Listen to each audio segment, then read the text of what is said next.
Welcome back to Dr. Josefina's Way, and I'm Laura Guttridge. In today's lesson, we're talking about stepping out of your comfort zone. And reading through the lesson, you state in the lesson that it's a very difficult thing for us to make that step and step out of the comfort zone because we get comfortable with doing our daily things, and to take that kind of action means that we're putting stress on ourselves, discomfort, and we don't like stress and discomfort, so we like to stay in our comfort zone. Yes. And so stepping out of it requires some, you have to really think about it. Yes. You have to. Guts. Yes, guts. There you go. You have to make it happen. Otherwise, you can put it off until, never. Exactly. It never happens. And so you say that there's several steps that you can take to effectively get out of this comfort zone. Right. I mean, it's so funny because, the comfort zone sounds like a good place. Yes, It's like, oh, I'm all happy and, all is good. I don't need to, do this or that because all is well. But then you stay stagnant. Exactly. And nobody, even if you're happy, you don't want to stay stagnant. Okay, so number one, you say it's important to get up early. Yes. And I think you're right too, because if I ever sleep in, it seems like my day is just gone so quickly. So you get like a really good head start when you get up early. Exactly. So what kind of things do you get off your plate when you get up early? Okay, because you touched so many things in there. Mm-hmm.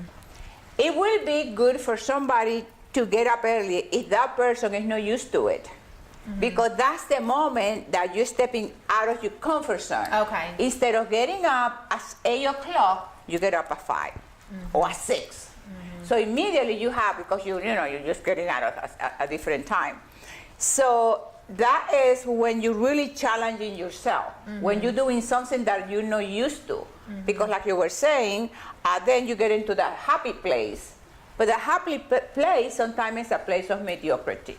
Right. So, did I answer your question? I don't think so, because you covered so much. Well, here, I took extra little notes. Okay. Because she's really good at this stuff. Man. I enjoy these lessons. You say it gives you a chance to collect your thoughts. Yes.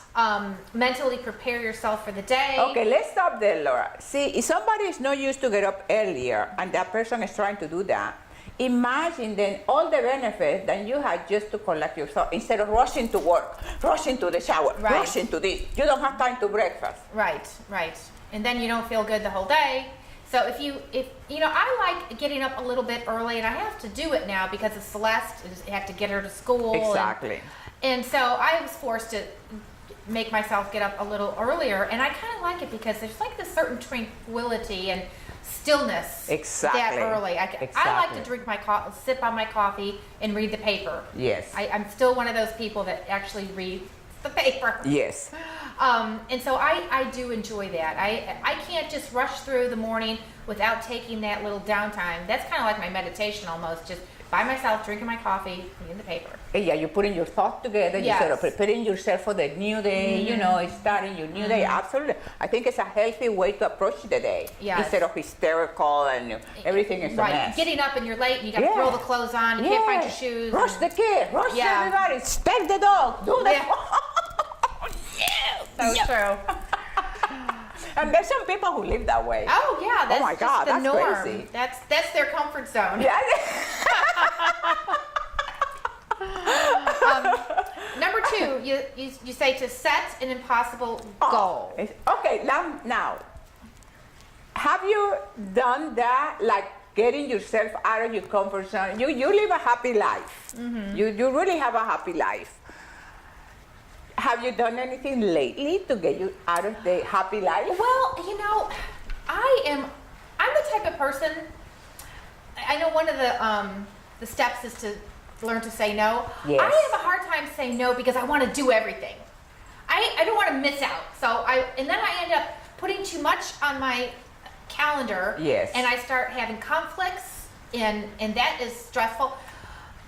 So I do a lot. I just do everything, every opportunity that comes my way, I take it. Okay, so in this case, the comfort zone that you have to practice more is to say no. We got her. No, it probably is true because but after bunch of things, Yes. you know, that I you know, Yeah. really didn't have time.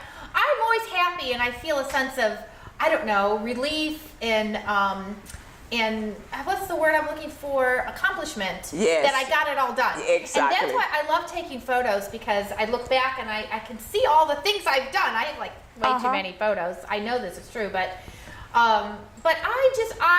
I take advantage of life, and any opportunity that comes my way, I usually say yes to. So when you said that when you put too many things into your calendar, then you feel like, oh my God, I'm stressing over this thing. So how do you handle that? How do you take care of that? You just do it. I just do it. Yeah. Instead of like the multitasking, like you're talking about, you accomplish one thing at a time. Oh my God. I just do it. I mark the calendar and I do it. My mom, she's always telling me, Laura, you need to slow down. You do too much. No, Mommy. No. She worries about me. Yes. But it makes me happy. Exactly. Yes. All right, so set them. Okay, running a marathon, meeting new people, wearing bright colors. I think we're doing that. we are in it. We are in. You know, we kind of match here because Yes. that orangey color Yes. is kind of match. We don't plan this. No, we never do, and it always matches. Yeah. Oh, you know, actually, I did. You know, speaking of running the marathon, I started taking yoga again. And I'm doing the weekend wind down class. Wow. And I love it. It's just stretching. Yes. And that really is a form of meditation when you just absolutely, are in the absolutely. stretching pose for a certain amount of time. Absolutely. And I love it. I've never done that before, where it's just stretching. Yes. And I am really enjoying that. Good for you. And that leads us into number 3, meditation. Exactly. In So meditation. the point with these things that seem like mundane and people do it all the time and every day people are doing these activities, the point here is that stepping out of your comfort zone you don't have to do something extremely outrageous, Right. like climbing Mountain Kilimanjaro, you know, Or winning dozens and dozens of trophies. This is like me. This is me like you. Yeah, I don't She stop. can't say no to the No, I can't. the I competitions. can't. Those are some of my girls, and we have more over there. So Yes, the house is overflowing with trophies. Poor Danny. He's probably stumbling over all your trophies. But I cannot say no to this. I can. She, you know, like she does everything. I can say no to competitions. Yeah. Okay. So, but the point with that is that stepping out of your comfort zone, people don't have to do things like outrageous things. It's just a simple thing, like, you know, getting up earlier, going meditation, doing a marathon, wearing bright colors. So it's simple. It's and doing the yoga that I started recently doing. Exactly. So and I'm really enjoying that too. Yeah. But if I tried to do something outrageous, like I said, you know, the climbing a mountain or even a marathon would be outrageous to me because I'm not a runner. Exactly.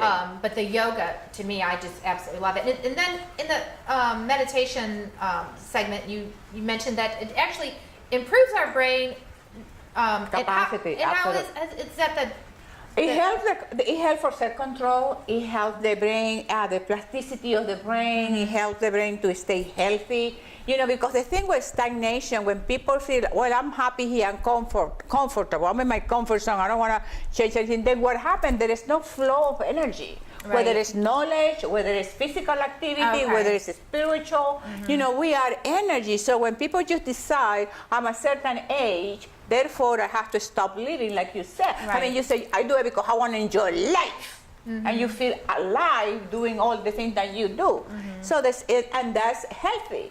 Instead of, oh, well, I done it all. It's a big mistake. Right. And that's one of the things that I talk in my books, you know. Yes, and you know, that makes me think about, I was reading something about centurions, and they were saying what they do, you know, to become centurions. And one of them, she said that the only thing she did out of the norm was she played bridge every day. So just because of that mental activity from playing bridge made her a centurion. Yeah, because people think, Laura, that because they reach certain age, then the brain doesn't work anymore and the brain is dying. No, the brain dies and the neurons die because we're not using them. We're not making connection. They're not alive, you know, electricity, pow, pow, pow, pow. The brain, you know? Yeah. So people just stay there and wait until they're going to die. Not here. No. Not here. No, that's right. The other one, number 4, is not to multitask. Oh my God! People think that multitasking is in. No, you out. You know, it's funny. I was getting my daughter off for school the other day, and she was brushing her teeth, and I was trying to put her shoes on at the same time. She said, "Mom, can you please stop and let me brush my teeth before you put my shoes on?" I said, "We're multitasking." And then she said, "I don't like that." Yes. She did not like got it. See, and she's a child. And innate, I don't know what the word might be, but yes, innate. We know what's right. Look at she told you, Mom, stop it. Yeah. I don't like it because it doesn't feel right. Yeah, she didn't feel like she could brush her teeth well with me trying to put her shoes on. And she's absolutely correct because she doesn't feel brushing her teeth correctly. She's in the moment of brushing her teeth. I said, okay, I stopped. I only put one shoe on. I said, we'll put the other one on later. It's fine. Yeah, exactly. I don't want to force her into multitasking. No, never, ever, never. Number 5, Yes. talk to someone you don't know. Yeah, that's easy. Social interaction is good, and you know that's more of the brain stuff. You know, like playing bridge and meditation. Exactly. Because you sort of pushing yourself to do something that you are not comfortable doing. Right. You know, saying hi to somebody, or smiling to somebody, or saying, "Oh, you look nice today." Whatever, you know what I mean? And for some people, that's a challenge. Yes. So that's a way to break out of your, timidity. Is that a word? Yes. Timidity? Yes, it should be a word. It's not. If no, we just made it up. Can do that. But yes, you are correct. And sometimes I feel like if I'm too rushed, I don't stop and say hi, and thank you to people and interact with people like at the grocery store. Exactly. But if I have the time and then I want to do it, and it makes me feel better. Exactly. So there is some truth in that. Yes. But sometimes we are in a beachy mood. We don't want to talk to anybody. Yeah. It's like I got my hand on and I've got my head down and. Don't be looking at my food. Yes. What am I shopping at? Number 6, bite your tongue. Oh my God, Laura, that's tough. It is, and but so many times, and if we live long enough, we realize that it's best not to have that reaction that you, without thinking first. Yes. Because when you do that, you go home and you think about what you could have said that would have been so much better. Absolutely. And it's always a mistake to unleash immediately. Absolutely. But it's a challenge to control ourselves, don't you think? It is. It's just because you feel like they deserve it. A doormat, and you didn't step up for yourself, and you didn't defend yourself.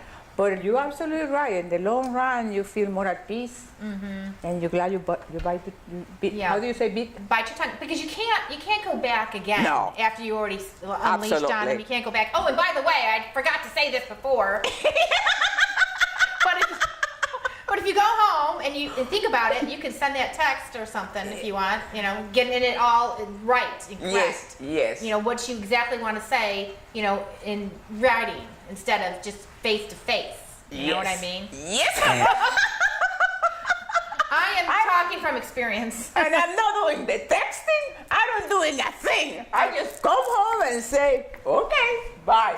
Oh, he's no. signaling us You 2 have minutes. to do it. Okay. I just say what I will do because, like. So you don't say anything at all? Nothing, because even texting can be so complicated. I know. Or even a phone call later, though. Yeah. Sometimes you gotta let it out. I'm saying you just have to think about it first. Don't do it, in a reaction. Go home. Talk to somebody about it. Make sure you're really right. Yes. Get my husband's opinion. That's exactly right. You got the right guy. Yeah. You got Because the lawyer. does. If I'm wrong, he'll tell me I'm wrong. Exactly. But if he tells me I'm right, I'm usually really right. Yes. Yeah. Because he's not biased with me. He'll give me his real opinion on the situation. In my case, I think that what I usually do is just let it be. Just let it be.